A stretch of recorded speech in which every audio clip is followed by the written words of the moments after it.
Jadi di dalam surga itu nanti mbuh tenane, tapi yang penting yakin kan begitu ya. Di dalam surga besok nanti kowe nek wis mati itu penuh dengan kenikmatan, bahkan berlipat-lipat ganda kenikmatan itu. Apakah ini salah? Sing jelas ndek sok nek mlebu surga ndek kono ora ruwet kaya saiki. Otakmu ruwet saiki awake dhewe. Ya toh, guru gawe seperangkat pembelajaran, murid sinau, sok ndek kono ora enek sinau. Saiki sinau, sok ndek kono kowe wis turwa sak gelemmu nganti pengen mati neh kakean turu di surga gak apa-apa.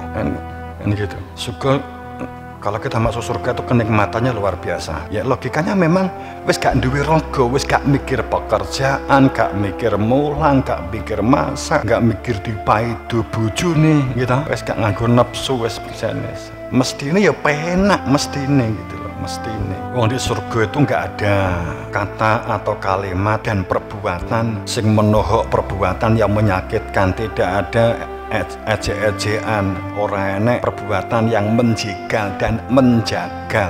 Di surga itu nggak ada. Wong sing tinggi jegal ki raga. Wong raga niki dipendem kan gitu loh. Roh tinggi jagal kan gak iso. Pemene ketok kan kaya ayang-ayangan ngono ta. Di surga itu guyub rukun, bebarengan, wujudnya kebersamaan, tidak ada nafsu kepentingan. Percaya ta? 1000% percaya. Di njero surga itu terpenuhi segala kebutuhan. Kebutuhanmu itu terpenuhi semua. Makanan, buah-buahan, minuman, susu, madu, nikmatnya berlipat-lipat, itu semuanya terpenuhi. Bahkan homer disiapkan, perempuan cantik disiapkan, dipan-dipan sudah berbaring, perempuan-perempuan bidadari sudah tersediakan bagi penduduk surga guna memenuhi kebutuhan nafsu syahwat sakwarekmu, sahebatmu. Jadi di konoi wes ora disebut zina, wah wes jan 24 jam kali abadi-abadan. Wes kelon ngombe mabuk adus ndek kali bening, ngombene susu madu beh jan. Yo nafsu banget po. Ini di surga so itu kita bisa ngumbar nafsu hebat. So di surga. Kan orang tidak pernah berpikir kowe itu ukurannya nafsu gitu loh. Nanti nafsu syahwat, ngombe minuman keras dipenuhi di surga yang ukurannya itu standar jasad nafsu. Gendeng tafsir-tafsir gue. Itulah bayangan imajinasi di surga nanti yang terbangun dalam benak hati kita. Semuanya terhubung langsung dengan hal-hal kenikmatan nafsu, kenikmatan hawa nafsu, ego. Saiki melarat gak popo, sok sing penting dekono sugih kan begitu. Kemudian surga juga dihubungkan dengan darah daging, mergo duwe jalur biru, berarti jadi upamane kiai anak Gus wis surga kan begitu.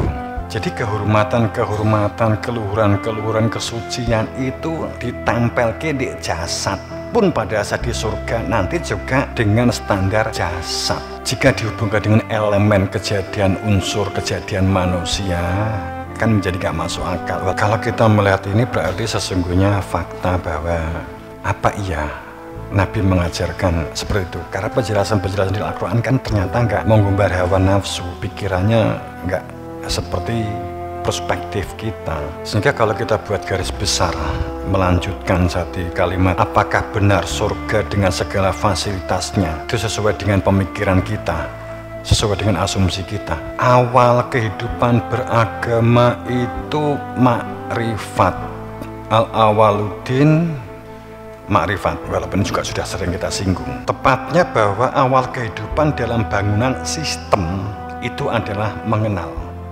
dikenal. Jadi awal kehidupan dalam bangunan sistem kehidupan itu adalah mengenal. Sistem berumah tangga awalnya mengenal. Sistem untuk menjadi mahasiswa awalnya mengenal. Ada ospek, saya apa jenenge? Pengenalan kampus itu kan biar mengenal. Awal di dalam sistem bengkel mengenal. Awal dalam sistem administrasi mengenal, awalnya mengenal. Supaya kita berada di dalam sistem Tuhan, awalnya mengenal Tuhan. Supaya kita berada di dalam sistem manusia, awalnya harus mengenal manusianya dirinya manusia diri. Supaya kita mengenal sistem sosial, maka harus mengenal tentang sebuah unsur esensi tentang manusia. Karena ini sama, wahid. Ini ada umatukum wahidah, asal manusia adalah sama, mengetahui asal usul, maka akan bisa membangun sebuah sistem. Sedang keimanan yang berangkat, saya ulangi, sedang keimanan yang berangkatnya dari anggapan ini dijadikan sebagai keyakinan, kemudian dipercaya sebagai elemen iman.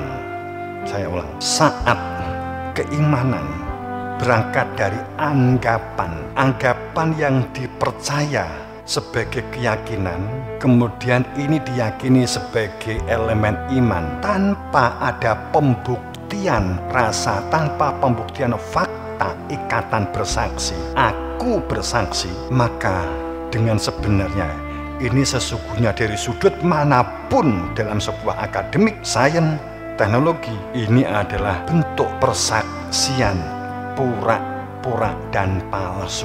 Sehingga kalau boleh dibilang kan banyak yang terjebak dalam hal ini di kita, terjebak percaya diri dan yakin, kemudian mengatakan, bahkan membuat propaganda, baca ini masuk surga, baca ini masuk surga, kan begitu. Bahkan membuat propaganda tidak perlu bekerja, tidak perlu mandiri, tidak perlu berdaulat, tidak perlu produktif, tidak perlu berbudidaya, tidak perlu kreatif, tidak perlu inovasi. Sebab orang yang nanti masuk surga di dunianya ini memang miskin, larat, umpamanya kan begitu. Ini kan untuk menghibur sing miskin-miskin itu. Tapi intinya bukan masalah miskin dan kaya.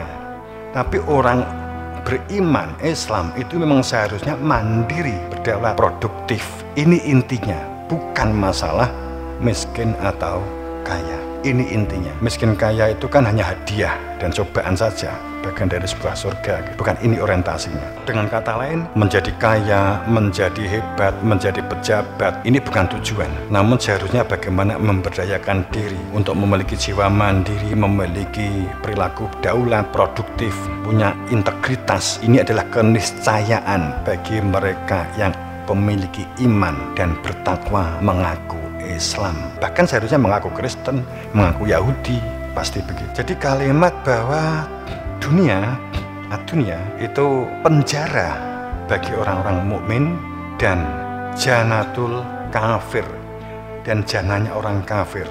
Itu pertama, hadis itu ya memang setelah diteliti sanad juga lemah, tapi hadis itu kan omongan langsung.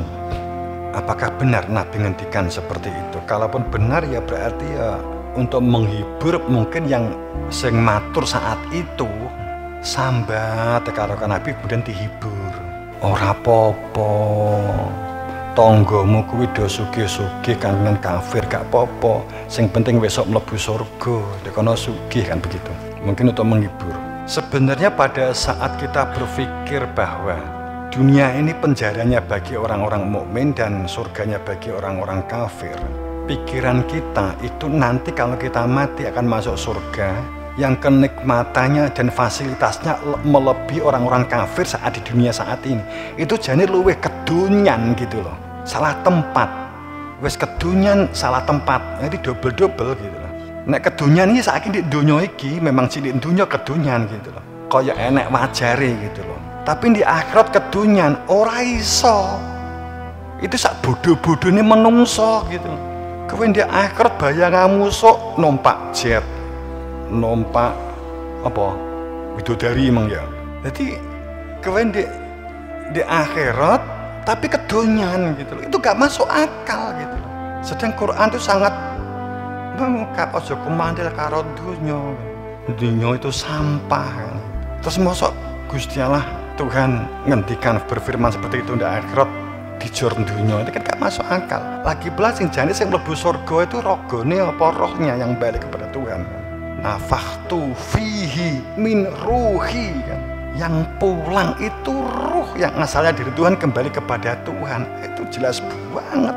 Faduriba bainahum babun batinuhu fihi rahmah. Setiap manusia itu ada pintu di dalam dadanya. Ruh pulang kembali fihi rohmah, kembali kepada Tuhannya. Tapi jika dia tidak kembali, ruhnya keluar cepot, namanya azab. Itu Quran kan, bukan ayat.